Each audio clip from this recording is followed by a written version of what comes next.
Hello everyone, welcome to Sandy's Corner. ഇന്നത്തെ നമ്മുടെ video എങ്ങനെ വേസ്റ്റ് ബാൻഡ് എങ്ങനെ കറക്റ്റായിട്ട് ക്രീസിംഗ് ഒന്നും, അതായത് ചുളിവുകളൊന്നും വരാതെ കറക്റ്റായിട്ട് സ്ട്രെയിറ്റ് ആയിട്ട് നല്ല ഫ്ലാറ്റ് ആയിട്ടുള്ള വേസ്റ്റ് ബാൻഡ് എങ്ങനെ ഉണ്ടാക്കിയെടുക്കുക എന്നുള്ളതാണ്. ഇതിൻ്റെ സ്റ്റിച്ചിങ് വീഡിയോ ഞാൻ കാണിക്കുന്നില്ല, ജസ്റ്റ് ഇത് എങ്ങനെ മേക്ക് ചെയ്യുക എന്നുള്ളത് മാത്രമേ കാണിക്കുന്നുള്ളൂ. അപ്പോൾ അതിനായിട്ട് നമ്മൾ ആദ്യം വേസ്റ്റ് ബാൻഡിനുള്ള ക്ലോത്ത് കട്ട് ചെയ്തെടുക്കുക. വേസ്റ്റ് ബാൻഡിനുള്ള ക്ലോത്ത് കട്ട് ചെയ്തെടുക്കുമ്പോൾ നമ്മുടെ ഇലാസ്റ്റിക് എത്രയാണോ അതിനെക്കാട്ടിലും അതിൻ്റെ ഡബിൾ പിന്നെ പ്ലസ് സീം അലവൻസ് 1/2 ഇഞ്ച് ആണ് വേണ്ടത്. എന്ന് വെച്ചാൽ 1 ഇഞ്ചാണ് ഇലാസ്റ്റിക് എങ്കിൽ അതിൻ്റെ double 2 inch plus seam allowance 1/2 inch. അപ്പോൾ 2.5 ഇഞ്ചിലാണ് വേസ്റ്റ് ബാൻഡ് കട്ട് ചെയ്തെടുക്കേണ്ടത്. അതിനുശേഷം ആ വേസ്റ്റ് ബാൻഡ് നമുക്ക് ഇതേപോലെ ഒരു ഫ്യൂസിങ്ങിലേക്ക് അയൺ ചെയ്തെടുക്കാം. ഇതേപോലെ ആദ്യമേ ഫ്യൂസിങ് കട്ട് ചെയ്യേണ്ട, ഫ്യൂസിങ്ങിലേക്ക് ഒരു വലിയ ഫ്യൂസിങ്ങിലേക്ക് ഈ വേസ്റ്റ് ബാൻഡ് വെച്ചേച്ച് അതിനെ നമുക്ക് അയൺ ചെയ്തെടുക്കാം. അയൺ ചെയ്ത് കറക്റ്റാക്കിയതിന് ശേഷം നമുക്കതിൽ ഈ വേസ്റ്റ് ബാൻഡിൻ്റെ അതേ അളവിൽ ഈ ഫ്യൂസിങ് അതേ നിന്ന് കട്ട് ചെയ്ത് കറക്റ്റ് നമ്മുടെ വേസ്റ്റ് ബാൻഡിൻ്റെ അളവിൽ കട്ട് ചെയ്തിങ്ങെടുക്കാം. അപ്പോൾ നമ്മളത് കട്ട് ചെയ്തെടുത്തിട്ടുണ്ട്. ഇതിന് ശേഷം നമുക്ക് അത് കറക്റ്റ് സെൻറ്ററിൽ കൂടെ ഫോൾഡ് ചെയ്തിട്ട് ഒന്നുകൂടി അയൺ ചെയ്യാം. അപ്പോൾ ഈ വീഡിയോയിൽ കാണുന്നത് പോലെ തന്നെ അയൺ ചെയ്തെടുത്താൽ മതി. കറക്റ്റ് സെൻറ്ററിലൂടെയാണ് ഞാനിത് ഫോൾഡ് ചെയ്തിട്ടുള്ളത്.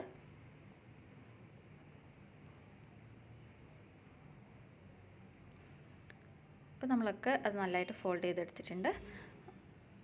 ഇപ്പോൾ അത് കറക്റ്റ് സ്ട്രെയിറ്റ് ആയിട്ട് കിട്ടി. ഇപ്പോൾ തന്നെ അതിൽ ഇനിയിപ്പോൾ ചുളുക്കുകളൊന്നുമില്ല. നമ്മൾ ഫ്യൂസിങ് വെച്ച് കഴിയുമ്പോൾ തന്നെ നമുക്കത് കുറച്ച് സ്റ്റിഫായിട്ട് കിട്ടുമല്ലോ. ഇപ്പോൾ നല്ല സ്റ്റിഫായിട്ടുള്ളൊരു വേസ്റ്റ് ബാൻഡ് കിട്ടിയിട്ടുണ്ട്. ഇനി നമുക്കത് സീം അലവൻസിന് വേണ്ടിയിട്ട് രണ്ട് സൈഡും നമുക്ക് ഫോൾഡ് ചെയ്താണല്ലോ നമ്മൾ സ്റ്റിച്ച് ചെയ്യുന്നത്. അപ്പോൾ ആ ഫോൾഡ് ചെയ്ത് സ്റ്റിച്ച് ചെയ്യാനുള്ള 1/2 ഇഞ്ച് നമുക്ക് ഇതേപോലെ തന്നെ ഫോൾഡ് ചെയ്ത് അതും ഇതേപോലെ അയൺ ചെയ്ത് കറക്റ്റ് പെർഫെക്റ്റായിട്ട് അയൺ ചെയ്തെടുക്കാം. ഇപ്പോൾ 1 സൈഡ് ഞാൻ അയൺ ചെയ്തു. ഇനിയിപ്പോൾ അതേ അളവിൽ അതിൻ്റെ അപ്പുറത്തെ സൈഡും കൂടെ അയൺ ചെയ്തെടുക്കാം. രണ്ട് സൈഡിലും സീം അലവൻസിനുള്ള ഫോൾഡിങ്ങും കൂടെ നമ്മൾ ഫോൾഡ് ചെയ്ത് അയൺ ചെയ്ത് വെക്കും. അതാകുമ്പോൾ നമുക്ക് ഇനിയിപ്പോൾ സ്റ്റിച്ച് ചെയ്യുമ്പം ഇതൊന്നും ചുളുക്കൊന്നും വരത്തുമില്ല. നമുക്കത് പെർഫെക്റ്റായിട്ട് സ്റ്റിച്ച് ചെയ്യുമ്പോൾ നമുക്കിത് അങ്ങോട്ടും ഇങ്ങോട്ടും വലിഞ്ഞൊന്നും പോകുന്ന പ്രശ്നമല്ല.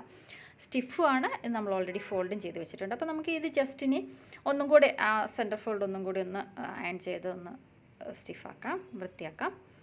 ഇനിയിപ്പോൾ ഇത് നമുക്ക് ഡയറക്റ്റ് നമ്മുടെ സ്കേർട്ടിലേക്ക് ജോയിൻ ചെയ്യേണ്ട ആവശ്യമുള്ളൂ. സ്കേർട്ടില്ലെങ്കിൽ പാൻറ്റിലേക്ക് ജോയിൻ ചെയ്യേണ്ട ആവശ്യമുള്ളൂ. ഇനി നമുക്കിതിൻ്റെ ഫോൾഡിങ്ങോ പ്രശ്നങ്ങളോ ഒന്നും വരുന്നില്ല. അപ്പോൾ ഇത്രയേ ഉള്ളൂ നമ്മുടെ ഇന്നത്തെ വീഡിയോ. അപ്പോൾ വീഡിയോ ഇഷ്ടപ്പെട്ടെങ്കിൽ എല്ലാവരും ചാനൽ സബ്സ്ക്രൈബ് ചെയ്യുക. അപ്പോൾ അടുത്ത വീഡിയോയിൽ കാണുന്നത് വരെ ബൈ.